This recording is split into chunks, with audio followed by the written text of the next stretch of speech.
নিমতলী গ্রামটা শহর থেকে অনেক দূরে। এখানকার মানুষগুলো খুব সহজ সরল, প্রকৃতির সঙ্গে একাত্ম হয়ে বাঁচে।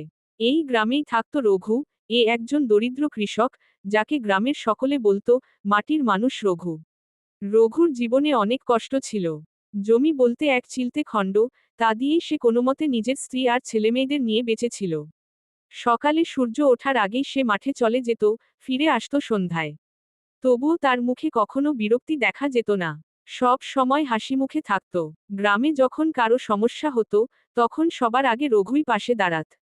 কারো ঘরে চাল নেই, রঘু নিজের ঘরের হাঁড়ি খালি করে হলেও চাল দিত। কারো মেয়ে বিয়ে, সে নিজের সঞ্চয়ের টাকা তুলে দিত, বিনা দ্বিধায়। একবার গ্রামের পাশের নদীতে বন্যা এলো। মানুষজন ঘরছাড়া হয়ে পড়ল। রঘু নিজের কাঁচা ঘর ছেড়ে দিয়ে 5টি পরিবারকে আশ্রয় দিল নিজের উঠোনে। নিজে গোয়ালঘরে রাত কাটালো, কিন্তু মুখে কোনো অভিযোগ নেই। তার স্ত্রী পার্বতী মাঝে মাঝে বিরক্ত হতেন। বলতেন, রঘু, তুমি সবসময় মানুষকে দাও, কিন্তু আমাদের কথা ভাবো না? আমাদের ছেলেমেয়ের পড়াশোনা, ভবিষ্যৎ? রঘু হেসে বলতো, মানুষের পাশে দাঁড়ানোই তো সবচেয়ে বড় ধর্ম, পার্বতী।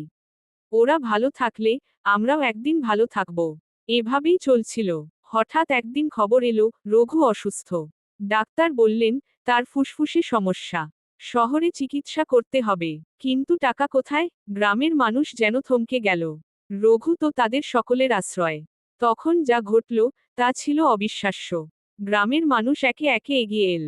কেউ 100 টাকা, কেউ 500 টাকা, কেউ ধান, কেউ গরু বিক্রি করে দিল রঘুর চিকিৎসার জন্য। 1 সপ্তাহের মধ্যে এত টাকা জোগাড় হলো যে, রঘুকে শহরে পাঠানো গেল। ভালো চিকিৎসায় সে ধীরে ধীরে সুস্থ হয়ে উঠল। ফিরে এসে গ্রামের মাটিতে পা দিয়ে সে কেঁদে ফেলল। বলল, আমি তো ভাবতাম, আমি সবার জন্য কিছু করি। আজ বুঝলাম, আমার জন্য সবাই কত করে। সেই দিন থেকে রঘু শুধু এক কৃষক নয়, হয়ে উঠল গ্রামের এক জীবন্ত প্রতীক, ভালোবাসা, ত্যাগ আর মানবতার। তার ছেলেমেয়েরা আজ শহরে চাকরি করে, কিন্তু রঘু এখনো থাকে তার সেই কুঁড়েঘরে। কারণ সে বলে, যেখানে মানুষের ভালোবাসা আছে, সেখানেই তো প্রকৃত রাজ্য। জীবনে অনেক কিছু আসবে, যাবে, কিন্তু মানুষের জন্য ত্যাগ আর ভালোবাসা কখনো হারায় না। যারা নিঃস্ব হয়ে অন্যের পাশে দাঁড়ায়, তারাই প্রকৃত মাটির মানুষ।